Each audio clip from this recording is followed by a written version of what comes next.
सबसे पहले हम आपको भगवान श्री राम की वो प्रतिमा दिखाएंगे जिसे राम मंदिर के गर्भगृह में स्थापित किया गया है, और यह वही प्रतिमा है जिसमें 22 जनवरी को रामलला की प्राण प्रतिष्ठा की जाएगी। तो सबसे पहले आप दर्शन कर लीजिए। 51 इंच की यह प्रतिमा श्याम वर्ण की है, जिसमें भगवान श्री राम के 5 वर्ष के बाल रूप को दिखाया गया है, और यह प्रतिमा कर्नाटक की उस शिला से तैयार की गई है जो लगभग 300 करोड़ वर्ष पुरानी मानी जाती है।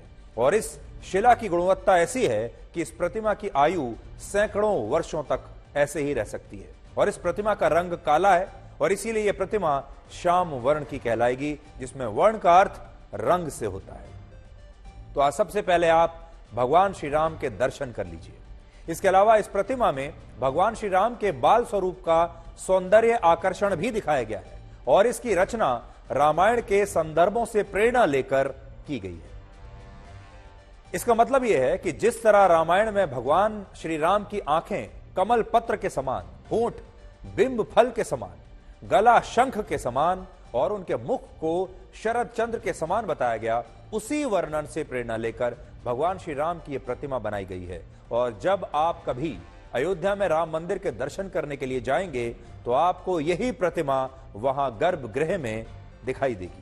इसलिए आज आप सबसे पहले भगवान श्री राम के दर्शन कर लीजिए, हाथ जोड़ लीजिए।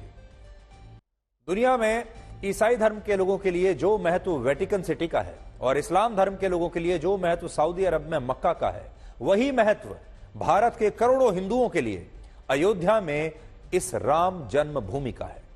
लेकिन दुर्भाग्य यह है कि अयोध्या में भगवान श्री राम ने अपनी जन्मभूमि को वापस पाने के लिए लगभग 500 वर्षों का वनवास काटा है। और आज जब इस जन्मभूमि पर रामलला की प्रतिमा स्थापित हो गई है, तब भी इस पर हमारे देश के ही कुछ नेता मुस्लिम वोटों के लिए, मुस्लिम वोटों की राजनीति कर रहे हैं। मुस्लिम वोटों की खातिर इस राजनीति के लिए वो हर दिन एक नया मुद्दा ढूंढ कर ले आते हैं, हर दिन एक नई आपत्ति इस राम मंदिर को लेकर ढूंढ कर ले आते हैं। तो आज हम आपको यह बताएंगे कि पिछले लगभग 10-15 दिनों में विपक्ष के नेताओं ने लगातार कैसे गोल पोस्ट चेंज की है, कैसे हर दूसरे दिन वो एक नई आपत्ति लेकर आ जाते हैं, कैसे एक नया बयान लेकर आ जाते हैं, और हर दूसरे दिन कैसे वो ये बताने की कोशिश करते हैं कि ये राम मंदिर में जो प्राण प्रतिष्ठा का कार्यक्रम हो रहा है ये सही नहीं है। मुद्दे बदलते रहते हैं लेकिन मंशा एक है, चेहरे बदलते रहते हैं, बयान बदलते रहते हैं, लेकिन मंशा एक ही है। आज इस युग में भी उन्होंने जाने क्यों भगवान श्री राम के इस राम मंदिर की अग्नि परीक्षा करवाना चाहते हैं। जैसे आज कांग्रेस के नेता दिग्विजय सिंह ने कहा है कि गर्भगृह में भगवान राम की पुरानी प्रतिमा को ही स्थापित करना उचित था और इस नई प्रतिमा की अभी कोई आवश्यकता थी ही नहीं। और आज उन्होंने इस प्रतिमा के बाल स्वरूप को भी गलत बताया, और अब वो इस बात को आधार बनाकर भगवान राम का ही विरोध कर रहे हैं, जिसे अंग्रेजी में हम कई बार कहते हैं लगातार मूविंग द गोल पोस्ट।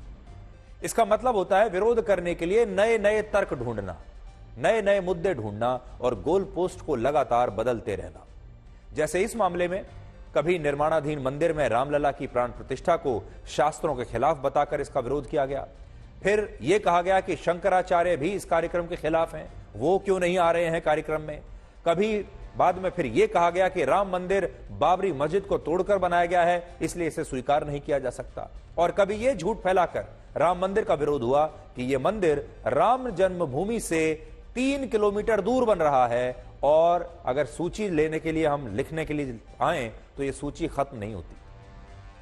प्राण प्रतिष्ठा के शुभ मुहूर्त से लेकर 22 जनवरी के कार्यक्रम को बीजेपी और प्रधानमंत्री मोदी का एक राजनीतिक कार्यक्रम बताने तक राम मंदिर का लगातार कुछ विपक्षी नेता विरोध कर रहे हैं, और वो अपने विरोध को सही साबित करने के लिए हर रोज ये गोल पोस्ट बदलते रहते हैं। और इस कलयुग में भगवान श्री राम से अग्नि परीक्षा देने की मांग कर रहे हैं। सोचिए, एक वो त्रेता युग था जिसमें रामायण काल के लोगों ने सीता जी से अग्नि परीक्षा देने की मांग की थी, कुछ मुट्ठी भर लोगों ने, और अब यह कलयुग है जिसमें कुछ मुट्ठी भर विपक्षी नेता भगवान राम से ही अग्नि परीक्षा देने की मांग कर रहे हैं। लेकिन हमें लगता है कि भगवान राम से अग्नि परीक्षा मांगकर ये विपक्षी नेता असल में अग्नि यानी आग से खेलने का काम कर रहे हैं, और वे इस बात को समझ नहीं पा रहे, पचा नहीं पा रहे कि इस समय पूरे देश में भगवान श्री राम की जबरदस्त लहर चल रही है, जिसमें पूरा देश राम धुन गा रहा है और भगवान राम की भक्ति में इस कदर डूबा हुआ है कि उत्तर से लेकर दक्षिण तक, पूर्व से लेकर पश्चिम तक हर कोई राममय हो चुका है।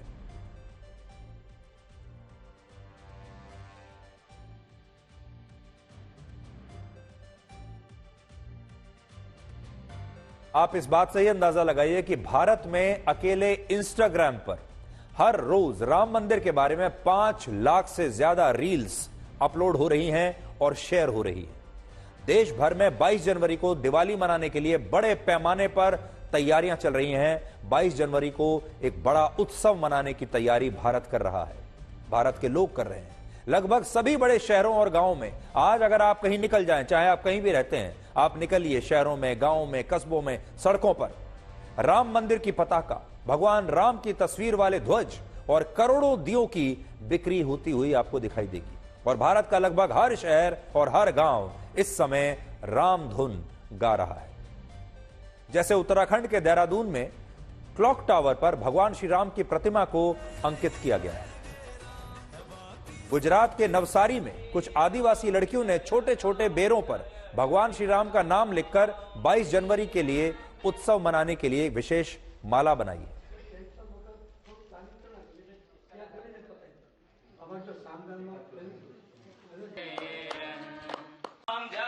इंदौर में राम भक्तों को मुफ्त में चाय पिलाई जा रही है, जबकि बिहार के मुजफ्फरपुर में हर घर पर राम मंदिर की पताका और ध्वज को फहराया जा रहा है। मुंबई के पास मीरा भयंदर में राम मंदिर की 80 फीट ऊंची एक प्रतिकृति बनाई गई है। यह आप देखिए।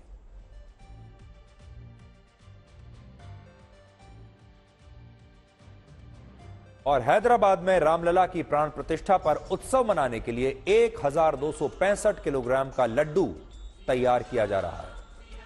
अब आप यह देखिए कि 22 जनवरी को सिर्फ भारत ही नहीं बल्कि पूरी दुनिया में यह दिवाली मनाई जाएगी और दुनिया के 60 से ज्यादा देशों में 200 से ज्यादा स्थानों पर उस दिन विशेष कार्यक्रमों का आयोजन होगा। और इन देशों में America, Britain, Canada, Australia, Germany, Japan और थाईलैंड जैसे देश शामिल होंगे।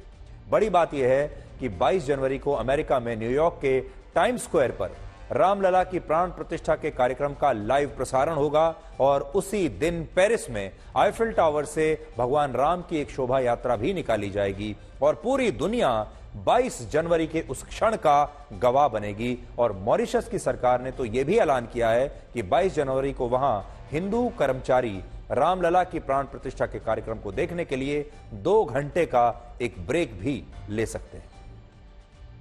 इसके अलावा भारत में केंद्र सरकार ने अपने कर्मचारियों के लिए 22 जनवरी को आधे दिन की छुट्टी का ऐलान किया है और उस दिन सभी सरकारी बैंक और केंद्रीय विश्वविद्यालय और दूसरे केंद्रीय संस्थान भी दोपहर 2:30 बजे तक बंद रहेंगे। और उत्तर प्रदेश और उत्तराखंड में कुछ प्राइवेट बैंकों ने भी अपने कर्मचारियों को आधे दिन की छुट्टी देने का ऐलान किया है। इसके अलावा उत्तर प्रदेश, गोवा, मध्य प्रदेश, महाराष्ट्र और छत्तीसगढ़ में 22 जनवरी को सभी सरकारी दफ्तर, स्कूल और कॉलेज बंद रहेंगे, जबकि हरियाणा, त्रिपुरा, उड़ीसा, गुजरात, असम और उत्तराखंड में उस दिन सरकारी कर्मचारियों को औपचारिक रूप से आधे दिन की छुट्टी दी जाएगी। लेकिन दुख की बात यह है कि जिन राज्यों में विपक्षी पार्टियों की सरकारें हैं, वहां 22 जनवरी को किसी भी प्रकार की कोई छुट्टी नहीं है। और इससे आप ये समझ सकते हैं कि हमारे देश के विपक्षी दल कैसे खुद को धर्मनिरपेक्ष साबित करने के लिए राम मंदिर का पूर्ण रूप से बहिष्कार कर रहे हैं। और इस बात को भी शायद वो समझना ही नहीं चाहते कि इस मंदिर का निर्माण इस देश के करोड़ों लोगों के दान के पैसे से हुआ है और सुप्रीम कोर्ट के आदेश से हुआ है। और ये सारे लोग इन विपक्षी दलों की धर्मनिरपेक्षता को अब अच्छी तरह से देख रहे हैं और परख रहे हैं। तो राम मंदिर को लेकर भी देखिए, भगवान श्री राम का ही ये देश 2 हिस्सों में बंट गया है। एक बड़ा हिस्सा वो है जहां लोगों का दिल भगवान श्री राम के साथ है, जहां लोग राम धुन में डूबे हुए हैं, राम भक्ति में डूबे हुए हैं। लोगों की आंखों से आंसू आ रहे हैं, लोग भावुक होकर भगवान श्री राम का इंतजार कर रहे हैं।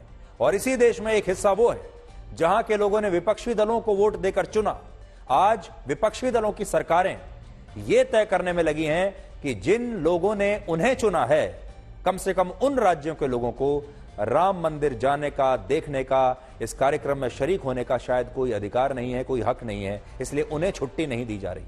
इसलिए आज हम ये कहना चाहेंगे कि भगवान श्री राम के नाम पर कम से कम विपक्षी दलों को वो ना जाना चाहें ना सही, लेकिन इस देश की आम जनता के लिए उस दिन तमाम विपक्षी दलों को अपने अपने राज्यों में जहां उनकी सरकारें हैं वहां पर छुट्टी की घोषणा जरूर करनी चाहिए, ताकि उन राज्यों में रहने वाले जो राम भक्त हैं वो भी इस कार्यक्रम में दूर बैठे ही सही शरीक हो सकें और इस उत्सव को वो अपने घरों में अपने परिवारों के साथ मना सके। उत्सव मनाने से कम मत रोकिए, इस उत्सव से उन्हें वंचित मत कीजिए, ये हम कहना चाहेंगे देश के विपक्षी नेताओं को। थोड़ी देर पहले आपने देखा देश भर की जो तस्वीरें हैं, चाहे कोई शहर हो, कोई गांव हो, कोई सड़क हो, कोई मोहल्ला हो, हर जगह लोग राम भक्ति में डूबे हुए हैं। लेकिन सोचिए, हमारे विपक्ष के नेता इस लहर को देख ही नहीं पा रहे, इस जन सैलाब को वो देख नहीं पा रहे, इसे समझ नहीं पा रहे। कितनी बड़ी क्रांति इस देश में हो रही है, इसे वो समझ नहीं पा रहे। और ये जो देश है, ये आज आखिरकार अपनी पहचान को वापस पा रहा है, अपनी संस्कृति को वापस पा रहा है और उसे अपनी संस्कृति पर गर्व हो रहा है। हालांकि सोचिए, अगर ये विपक्षी दल अपने अपने राज्यों में भी 22 जनवरी को छुट्टी देने की घोषणा कर देते तो इससे उनका कद और बढ़ता। लेकिन इन विपक्षी नेताओं ने शायद मुस्लिम वोटों के लिए, अल्पसंख्यकों को खुश करने के लिए अब तक अपनी दूरी राम मंदिर से बनाकर रखी है, और इससे दुखद कुछ और हो नहीं सकता। लेकिन आज हम इन विपक्षी राज्यों में रहने वाले लोगों के साथ पूरे देश के लोगों को यह बताना चाहते हैं कि उन्हें 22 जनवरी को किस तरह से अपने जीवन का यह सबसे बड़ा उत्सव मनाना चाहिए। वर्ष 1947 में भारत को लगभग 1000 वर्षों की गुलामी के बाद आजादी मिली थी, लेकिन उस आजादी में भारत का सिर्फ शरीर आजाद हुआ था, तब भी हमारी आत्मा आजाद नहीं हुई थी। लेकिन 22 जनवरी को जब अयोध्या में रामलला की प्राण प्रतिष्ठा होगी, तब उस क्षण भारत की आत्मा को भी आजादी मिलेगी और भारत उस मानसिक गुलामी के दौर से हमेशा के लिए बाहर आ जाएगा, जिसमें पहले लोग अपने धर्म और अपनी पहचान को लेकर संकोच करते थे, अपनी संस्कृति पर गर्व करने को सांप्रदायिक माना जाता था। लेकिन 22 जनवरी की घटना से देश के इन्हीं लोगों में अपनी पहचान और अपनी संस्कृति को लेकर एक नई जागृति और एक नई चेतना पैदा होगी। और इसलिए हमने कहा कि 22 जनवरी को भारत की आत्मा के आजाद होने का दिन है। इसलिए आप सिर्फ 22 जनवरी को एक और दिन मत समझिए, इसे एक और समारोह मत समझिए, इसे एक और उत्सव मत समझिए। आप ये समझिए कि भारत के इतिहास में ये एक नए युग की शुरुआत है। और सबसे बड़ी बात यह है, अभी से जो आप मूड देख रहे हैं भारत का, भारत के लोगों का, भारत के बच्चे बच्चे का, वो मूड ये है जैसे भारत को अपनी हजारों वर्षों वो पुरानी जो पहचान है, वो एक पहचान एक तरीके से भारत के लोगों को मिल गई है। उस संस्कृति पर अब भारत के लोगों को हमेशा के लिए गर्व होगा। जहां पहले उन्हें यह बता दिया जाता था कि अगर आपने तिलक किया, जय श्री राम का नारा बोला, राजा रामचंद्र की जय अगर आपने कह दिया, तो आपको सांप्रदायिक मान लिया जाएगा। अगर आपने ये कह दिया, नेता ने अगर ये कह दिया, नेता अगर मंदिर चला गया और उसने तिलक लगा लिया, भगवान श्री राम की पूजा कर ली, तो फिर अल्पसंख्यक उसे वोट नहीं देंगे। और हमारे देश के जो नेता हैं बड़े बड़े, अभी तक के जो जितने भी प्रधानमंत्री रहे हैं, वो इसी डर से अपनी एक दूरी बनाकर रखते थे भगवान श्री राम से। लेकिन पहली बार एक ऐसी सरकार है और एक ऐसा प्रधानमंत्री है जो कि फ्रंट फुट पर खेल रहा है और पूरी दुनिया को, देश नहीं दुनिया को यह बता रहा है कि उसे अपने हिंदू होने पर गर्व है। और यह आपके जीवन काल का भी सबसे महत्वपूर्ण दिन होगा। इसलिए इस दिन आपको अपने घर की सबसे पहले साफ सफाई करनी चाहिए। अपने घर के आसपास जो मंदिर हैं आपके, भगवान श्री राम का मंदिर हो या कोई भी मंदिर हो, उस मंदिर में आपको जाकर सफाई करनी है। अपने घर को साफ करना है, अपने मंदिर को साफ करना है, फिर अपने मन की साफ सफाई आपको करनी है। उस दिन आपको अपने बेहतरीन नए कपड़े पहनने चाहिए। घर परिवार में शानदार स्वादिष्ट पकवान बनाइए और इन पकवानों को अपने परिवार में सबके साथ बैठकर खाइए और भगवान राम की भक्ति में लीन हो जाइए। और आप कल्पना कीजिए, जब 14 वर्षों के वनवास से लौटकर भगवान राम अयोध्या वापस आए थे और अयोध्या में भव्य उत्सव मनाया गया था, वो उत्सव कैसा रहा होगा। जरा कल्पना कीजिए, आपके मन में कैसी तस्वीरें आती हैं। भगवान राम के लौटने पर अयोध्या में जो तस्वीर थी, जो स्वागत था, जो उत्सव था, वैसा ही उत्सव आपको अपने घर में, अपने परिवार में, अपने मोहल्ले में, अपने गांव में, अपने शहर में 22 जनवरी को मनाना चाहिए। और यह मैं आपकी कल्पना पर छोड़ता हूं कि आपकी कल्पना में वो कैसा दृश्य आता है जब भगवान श्री राम वनवास के बाद लौटे थे, रावण का वध करने के बाद। इसलिए भारत के लोगों के लिए इसमें 2 संदेश हैं। पहला, उन्हें उनकी पहचान मिल रही है और उनकी संस्कृति मिल रही है जिस पर उन्हें अब गर्व होना चाहिए। अब कोई और उन्हें यह नहीं कहेगा कि आप सांप्रदायिक हैं। और दूसरी बात यह है कि यह उनके जीवन में भी एक नया युग है जब हमारे देश के लोग अपनी इस पहचान पर गर्व करना शुरू कर देंगे। और अपने घर में आप दिवाली की तरह उस दिन दिए जलाइए। और यही अपील प्रधानमंत्री नरेंद्र मोदी ने भी देश के लोगों से की है। आज प्रधानमंत्री मोदी महाराष्ट्र के सोलापुर में थे, जहां उन्होंने लोगों से यह आग्रह किया कि वो 22 जनवरी को अपने अपने घरों पर राम ज्योति जलाएं। और प्रधानमंत्री मोदी ने यह अपील जिस कार्यक्रम में की है, उसमें वो लोगों को प्रधानमंत्री आवास योजना के तहत बनाए गए नए घरों की चाबी उन्हें सौंप रहे थे। और क्योंकि 22 जनवरी को भगवान राम को भी 500 वर्षों के बाद अपनी जन्मभूमि पर अपना नया घर मिल रहा है, इसीलिए इस बात को याद करते हुए आज प्रधानमंत्री मोदी काफी भावुक हो गए और वो इन दोनों बातों को जोड़कर कह रहे थे कि 500 वर्षों के बाद भगवान श्री राम को भी अपना नया घर मिल रहा है और यहां गरीबों को भी प्रधानमंत्री 22 जनवरी को ही उन नए घरों में उनका गृह प्रवेश करवाएंगे। आज पीएम आवास योजना के तहत बनी देश की सबसे बड़ी सोसाइटी का लोकार्पण हुआ है और मैं जाकर के देख के आया। मुझे भी लगा कि काश मुझे भी बचपन में ऐसे घर में रहने का मौका मिला।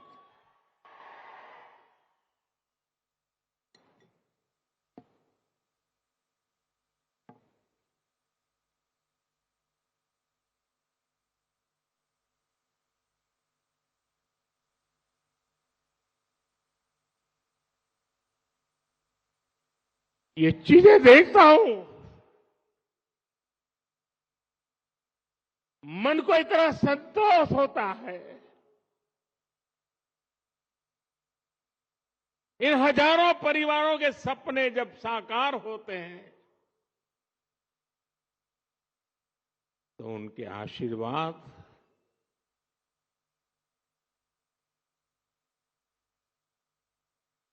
मेरी सबसे बड़ी पूंजी होते हैं। राम भक्ति से भरे इस वातावरण में आज महाराष्ट्र के 1 लाख से ज्यादा परिवारों का गृह प्रवेश हो रहा है। आप बताइए, मेरी खुशियां अनेक गुना बढ़ जाएगी कि नहीं बढ़ जाएगी? आपकी भी बढ़ जाएगी, नहीं बढ़ जाएगी? मुझे बहुत खुशी है कि महाराष्ट्र के 1 लाख से अधिक गरीब परिवार भी 22 जनवरी को अपने पक्के घर में शाम को राम ज्योति प्रज्वलित करेंगे। तो प्रधानमंत्री की अपील है कि आप सब भी 22 जनवरी को अपने घर में राम ज्योति प्रज्वलित कीजिए। और जैसा मैं आपसे कह रहा था, 22 जनवरी को इस देश का सबसे बड़ा उत्सव है। अब एक युग होगा जो 22 जनवरी 2024 से पहले का होगा और एक युग होगा जो 22 जनवरी 2024 के बाद का युग होगा। इसीलिए मैं कह रहा हूं कि यह एक टर्निंग पॉइंट साबित होगा। इस देश की जो सोच है अपनी सभ्यता को लेकर, अपनी पहचान को लेकर, अपनी संस्कृति को लेकर, वो हमेशा के लिए इसके बाद बदल जाएगी।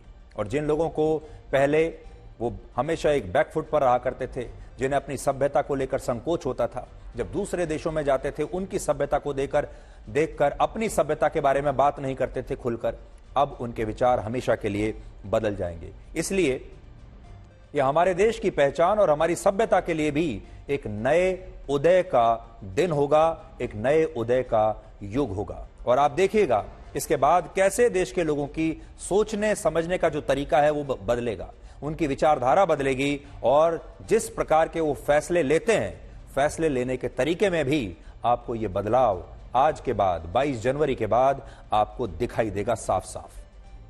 अब आप ये देखिए कि प्रधानमंत्री मोदी इस समय क्या कर रहे हैं। सबसे खास बात यह है कि वो इस समय काम भी कर रहे हैं और काम के साथ साथ व्रत अनुष्ठान भी कर रहे हैं। ये कैसा यूनिक कॉम्बिनेशन है। हमारे यहां आपने देखा होगा जब कोई व्रत अनुष्ठान करता है तो वो फिर काम करना थोड़ा सा कम कर देता है, लेकिन यहां काम भी है और अनुष्ठान भी है।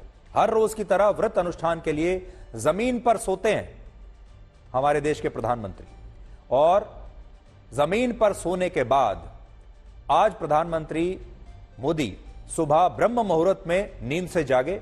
इसके बाद उन्होंने गौ सेवा भी की, ध्यान और साधना से स्वयं को भगवान राम की भक्ति में समर्पित भी किया और इसके बाद काम भी किया।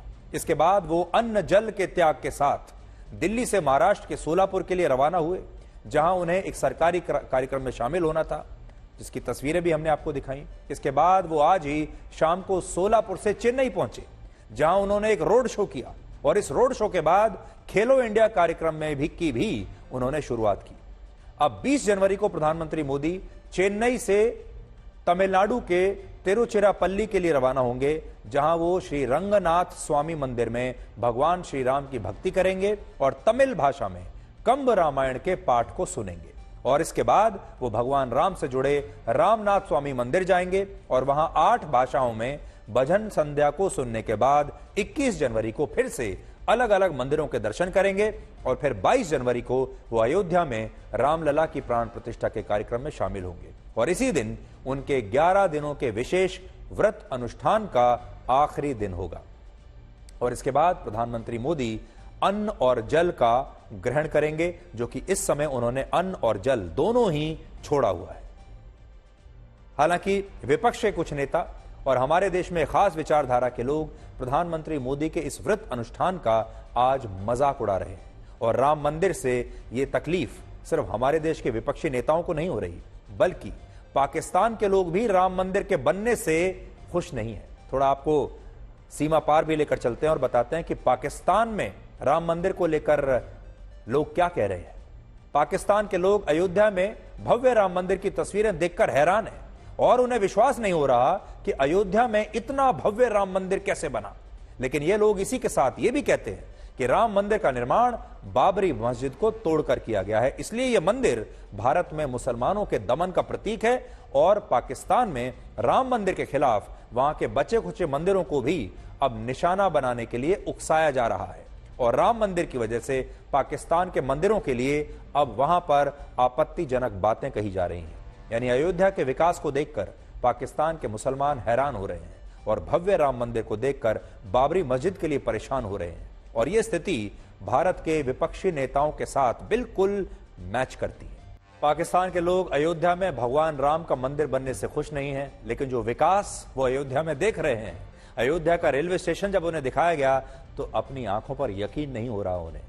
लेकिन सच्चाई यही है कि रामायण काल में पाकिस्तान भी गांधार नाम के राज्य का हिस्सा था, जिसके राजा भगवान राम के छोटे भाई भरत थे। और इस गांधार राज्य की राजधानी तक्षशिला हुआ करती थी, जो अब पाकिस्तान के रावलपिंडी में है। और अब भारत का यही गांधार राज्य अफगानिस्तान का कांधार बन चुका है। यानी इस हिसाब से देखें तो अयोध्या में राम मंदिर का बनना पाकिस्तान के लिए भी बहुत महत्वपूर्ण है। लेकिन अब क्योंकि पाकिस्तान में बहुसंख्यक आबादी मुसलमानों की है, इसलिए पाकिस्तान के लोग आज हमारे देश के कुछ विपक्षी नेताओं की तरह ही बाबरी मस्जिद को याद करके आंसू बहा रहे हैं और राम मंदिर का विरोध कर रहे हैं, जबकि यह सब कुछ कानूनी तरीके से हुआ है, सुप्रीम कोर्ट के फैसले के बाद हुआ है, कोई जबरदस्ती नहीं हुआ। लेकिन पाकिस्तान भगवान श्री राम का कितना भी विरोध कर ले, वो वहां से भगवान श्री राम के फुटप्रिंट्स को कभी नहीं मिटा पाएगा। और भगवान श्री राम के जो फुटप्रिंट्स हैं वो पाकिस्तान में भी है। आज हम आपको पाकिस्तान के इस्लामाबाद के ऐसे ही एक गांव में लेकर जा रहे हैं, जहां ऐसी मान्यता है कि भगवान श्री राम लक्ष्मण और सीता जी ऋषि विश्वामित्र से भेंट करने के लिए यहां आए थे और यहां अभी 700 वर्ष पुराना एक राम मंदिर भी है। और अब इसी राम मंदिर से आप हमारी ये विशेष ग्राउंड रिपोर्ट देखिए पाकिस्तान से। भारत में अयोध्या में भगवान श्री राम के मंदिर की सेरेमनी हो रही है, जिसके ऊपर सारी दुनिया की नज़रें हैं, जितनी दुनिया में हिंदू हैं, भारत में और पाकिस्तान में भी। लेकिन अगर हम आपसे कहें कि पाकिस्तान से भी भगवान श्री राम का पुराना रिश्ता है। मैं इस्लामाबाद दारुल हुकूमत जो पाकिस्तान का है वहाँ पर हूँ। सैदपुर विलेज इस्लामाबाद की मारगला हिल्स के बिल्कुल दरमियान में मौजूद है। और जब भगवान श्री राम वनवास में थे, एग्ज़ाइल में थे, तो उन्होंने अपनी फैमिली के साथ कुछ वक्त यहाँ पर गुजारा है। इस मंदिर को राम कुंड मंदिर कहा जाता है। आप यहाँ सैदपुर के हैं? सैदपुर कितना पुराना गांव है? ये 500 साल पुराना गांव है। और ये इमारत और ये मंदिर कितने पुराने होंगे? ये 500 साल पुरानी बिल्डिंग है। ये पाकिस्तान बनने से पहले ये बनी थी और मस्जिद वो सामने बनी थी। वो उस टाइम वो थल्ला होता था, मस्जिद नहीं होती थी। ये बाद में मस्जिद ये पुरानी अब होगी, 500 साल होगी है, क्योंकि उस टाइम थल्ला था, लोग नमाज पढ़ते थे। मुकामी लोगों का ये ख्याल है कि जब पाकिस्तान और भारत अलग हुए, पार्टीशन हुई, तो सैदपुर विलेज में जितने भी हिंदू थे वो यहाँ से छोड़ के चले गए। बहरहाल इस वक्त पाकिस्तान में जो हिंदू मौजूद हैं, बिलखुसूस इस्लामाबाद में, क्योंकि इस्लामाबाद में कोई भी ऑपरेशनल मंदिर उनको पूजा के लिए मौजूद नहीं है, सो इस मंदिर को, इस धर्मशाला को लेके एक मुहिम पाकिस्तान में चलती रहती है कि हिंदुओं की जानिब से मुतालबा किया जाता है कि उनको यहाँ पर पूजा की इजाज़त होनी चाहिए। यहाँ पर जो इमारत है, जो मंदिर है, वो भी हम आपको दिखाते हैं इस वक्त वो किस हाल में है। पाकिस्तान में इसको इस वक्त एक टूरिस्ट डेस्टिनेशन के तौर पे डिक्लेयर किया गया है। ये हेरिटेज मिनिस्ट्री और जो CDA कैपिटल डेवलपमेंट अथॉरिटी है उनके अंदर आता है। जो इसका अहाता है उसके अंदर एक रेस्टोरेंट भी है जहाँ से अभी हम चलते हुए आए हैं, वो इसी अहाते में कायम है। यहाँ पर जो कुंड थे जिनका ज़िक्र पुरानी यादाश्तों में लोग करते हैं कि बड़े तालाब थे पानी के, वो अब यहाँ पे कवर हो चुके हैं। आपने देखा कि ये सहन अब पुख्ता है और यहाँ पे टाइल्स लगे हुए हैं, लेकिन वो पानी जो आबशारों से आता है वो इस मंदिर और ये गुरुद्वारा भी है। अगर हम आपको दिखाएं, इस गुरुद्वारे और इस मंदिर के इस अहाते के नीचे से वो पानी जाता है और फिर पाइपलाइन के ज़रिए वहाँ सामने एक मस्जिद है, उस मस्जिद के नीचे तक वो पानी जाता है। अगर हम अंदर के हालात आपको दिखाएं तो यहाँ पर पुरानी जो इमारत है, कुछ उसके आसार हमें नज़र आते हैं। कुछ चीज़ें तब्दील हो चुकी हैं। ये फ़र्श पुराना है, ये जो टाइलें लगी हुई हैं ये भी पुरानी हैं। यहाँ पर मूर्तियाँ नहीं हैं, मूर्तियाँ यहाँ से हटा ली गई। यहाँ पे वो कब हटाई गई हैं इसके हवाले से भी कोई ऑथेंटिक किसी के पास कोई ख़बर नहीं है। और ये काफ़ी पुराना मंदिर है और इसमें जो है वो ये भी हिस्ट्री में लिखा हुआ है कि श्री राम भगवान जो है वो इस मंदिर में आए थे और इस मंदिर में आए थे और उसको काफ़ी साल हो गए हैं, ज़ाहिर है काफ़ी पुरानी बात है। और ये उस लिहाज से ये एक बड़ी इम्पॉर्टेंट और हिस्टोरिक अहमियत का हमें वर्शिप प्लेस है। जी, वर्शिप प्लेस है। तो इसको जो है वो दोबारा अगर रेनोवेट करके और इस्लामिक आइडियोलॉजी काउंसिल के फैसले के मुताबिक धर्मशाला और इस मंदिर को दोनों को रेनोवेट करके और हिंदुओं को दिया जाए तो वो बेहतर रहेगा। तो अपने इतिहास पर, अपनी संस्कृति पर गर्व कीजिए। अब हम भगवान श्री राम पर हमारी विशेष सीरीज के 15वें अंश में आपको सीता जी की अग्नि परीक्षा के दूसरे भाग के बारे में बताएंगे। कल भी हमने आपको बताया था सीता जी की पहली अग्नि परीक्षा के बारे में, आज बताएंगे दूसरी अग्नि परीक्षा के बारे में। क्योंकि कल पहले भाग में आपको यह बताया था कि रावण के अंत के बाद, रावण के वध के बाद जब पालकी में सीता जी को भगवान राम के समक्ष लाया गया, तब भगवान राम ने अग्नि में प्रतिष्ठित सीता जी की शक्ति और उनके तत्व को वास्तविक रूप से पाने के लिए उनकी अग्नि परीक्षा ली थी। सीता जी ने भी सहर्ष इस अग्नि परीक्षा को पूर्ण करके संसार को यह दिखाया कि वो निष्कलंकित भी हैं और पवित्र भी हैं। सीता जी की यह अग्नि परीक्षा लंका में हुई थी और इसके बाद भगवान राम वनवास की 14 वर्षों की अवधि को पूर्ण करके सीता जी और लक्ष्मण के साथ अयोध्या लौट आए थे और अयोध्या लौटने के बाद ही भगवान राम का राज्याभिषेक हुआ और भगवान राम अयोध्या नगरी के राजा बन गए, यानी राजा रामचंद्र बन गए। इस युग को ही राम राज्य के रूप में वर्णित किया गया, जिसमें राम राज्य का मतलब था ऐसा खुशहाल राज्य जहां प्रजा को सुखी रखना राजा का परम कर्तव्य और धर्म था। अभी ज्यादातर लोग ये समझते हैं कि हिंदू, मुस्लिम, सिख, ईसाई ये सारे धर्म हैं, लेकिन सनातन संस्कृति में धर्म का मतलब संप्रदाय और पंथ से नहीं होता। सनातन संस्कृति में धर्म का मतलब ड्यूटी यानी कर्तव्य से है और इसीलिए कहा जाता है कि आपका धर्म क्या है। आपको अपने धर्म को फॉलो करना है। धर्म मतलब आपका अपना कर्तव्य। उदाहरण के लिए भगवान श्री राम ने 14 वर्षों के वनवास का पालन करके पुत्र धर्म को निभाया था और इसी तरह सीता जी को रावण से मुक्त कराकर अपने पति धर्म का निर्वहन किया और जब वो वनवास के बाद अयोध्या के राजा बने तब उन्हें राजधर्म का पालन करना था। राजधर्म का मतलब यह था कि अपनी प्रजा के लिए सच्ची निष्ठा और आदर्शों को स्थापित करने के लिए अपनी प्रिय से प्रिय वस्तु, आभूषण और परिवार का भी त्याग कर देना। और भगवान राम के लिए धर्म यानी उनके कर्तव्यों और आदर्शों से बड़ा कुछ भी नहीं था। इसीलिए तो उनको कहा जाता है कि वो मर्यादा पुरुषोत्तम राम थे, क्योंकि उनके लिए सबसे महत्वपूर्ण था उनके आदर्श और जो उनकी विचारधारा थी, उनकी मर्यादाएं।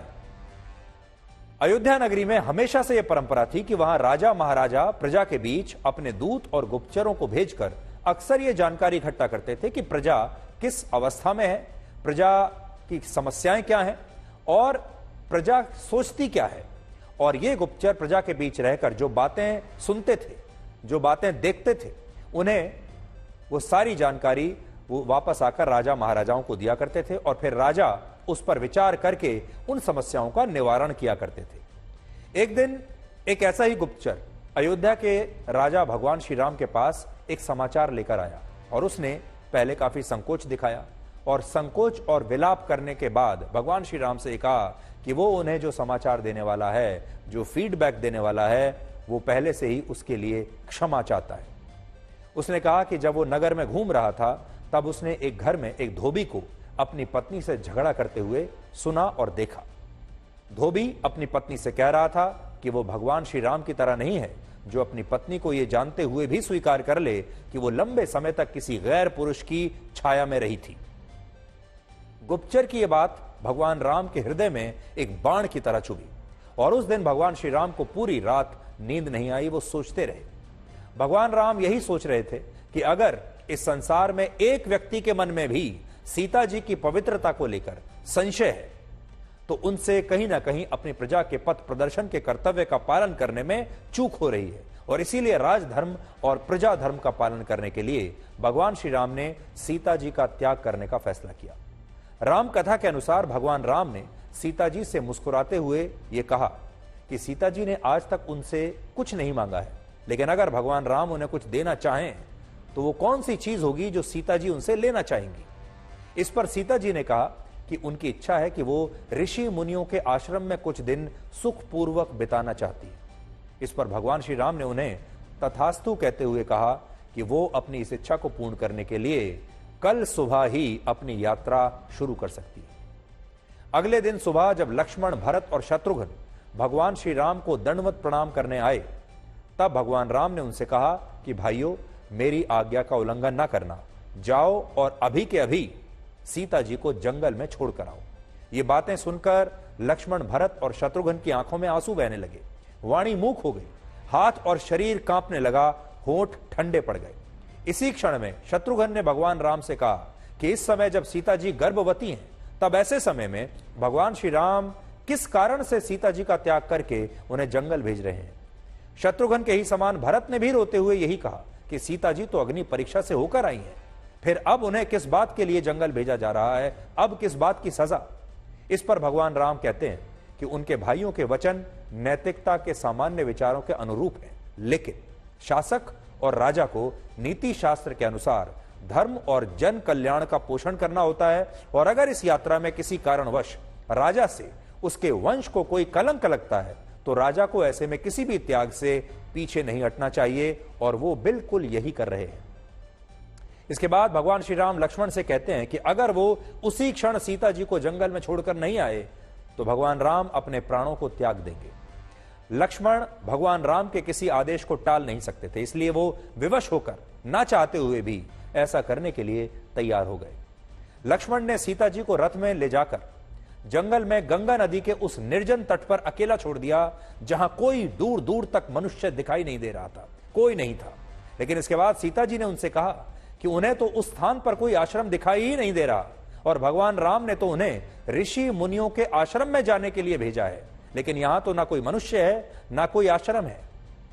इस पर लक्ष्मण कहते हैं कि वो तो सिर्फ भगवान राम के आदेश का पालन कर रहे हैं और उन्हें अब सीता जी को यहीं जंगल में अकेले छोड़कर वापस जाना होगा।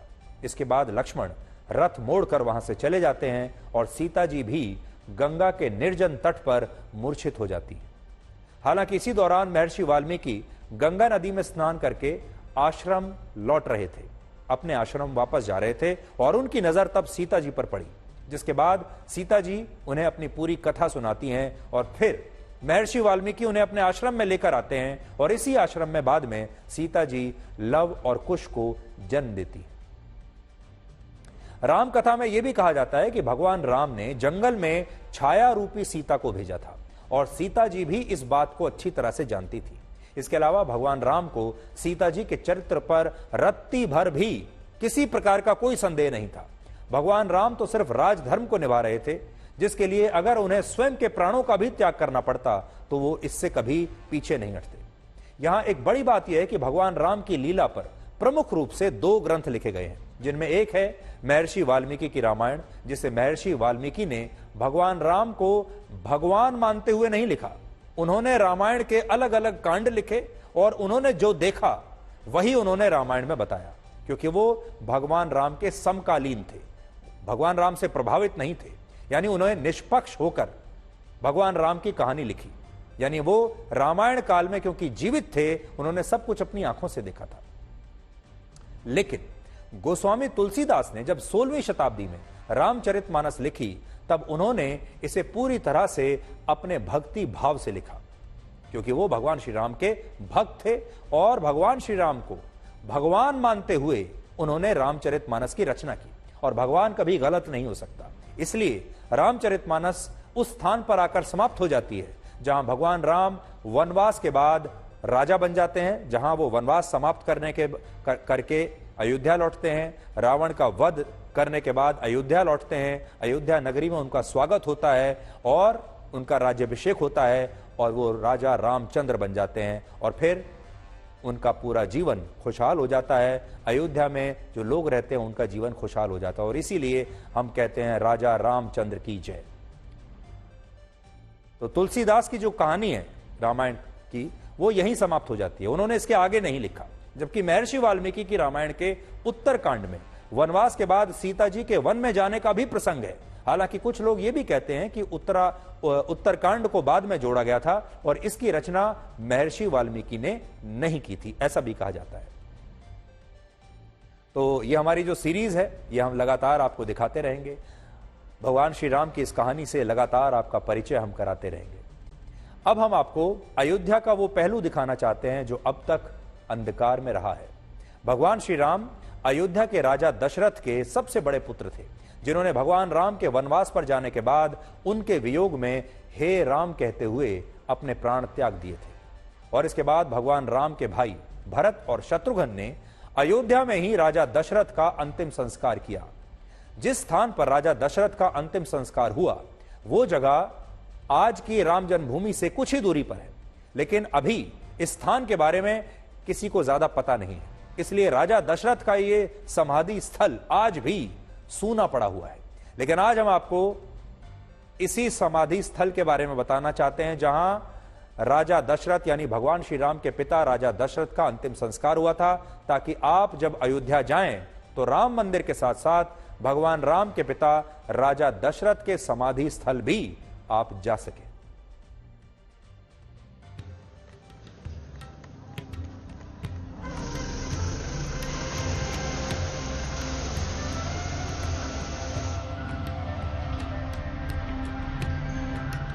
हम इस समय राम की पैड़ी पर हैं और यहाँ से अब हमने जीपीएस पे डाल दिया है राजा दशरथ का समाधि स्थल। ये वो जगह है जहाँ अमूमन लोग नहीं जाते हैं। इस समय राजा दशरथ की समाधि स्थल की क्या हालत है? क्या वाकई में लोग भूल चुके हैं प्रभु श्री राम के पिताजी को? हम चलेंगे और देखेंगे कि राजा दशरथ का जो समाधि स्थल है उस पर इस समय क्या माहौल है।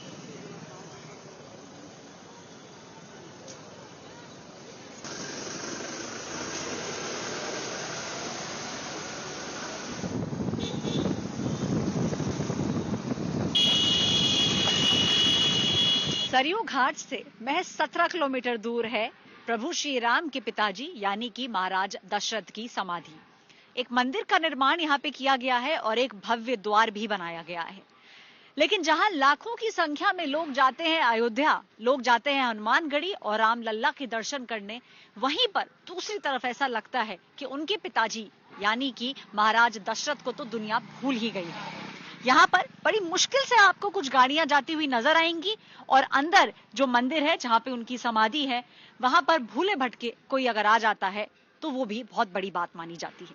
एक बार अंदर चलेंगे और देखेंगे कि आप वाकई में जब अयोध्या के अंदर पैर रखने की जगह नहीं है, लोग रामलल्ला के दर्शन के लिए भीड़ लगा के और कई सारे लोग जो हैं वो यहाँ पर पहुंचे हुए हैं, क्या उतना ही उत्साह लोगों को प्रभु श्री राम के पिताजी यानी कि दशरथ जी की समाधि देखने में भी है या कहीं ना कहीं उनको भुला दिया गया है? राम जन्मभूमि हनुमानगढ़ी कनक भवन दशरथ महल सरयू स्नान इत्यादि दर्शन करने के बाद ही वापस चले जाते हैं।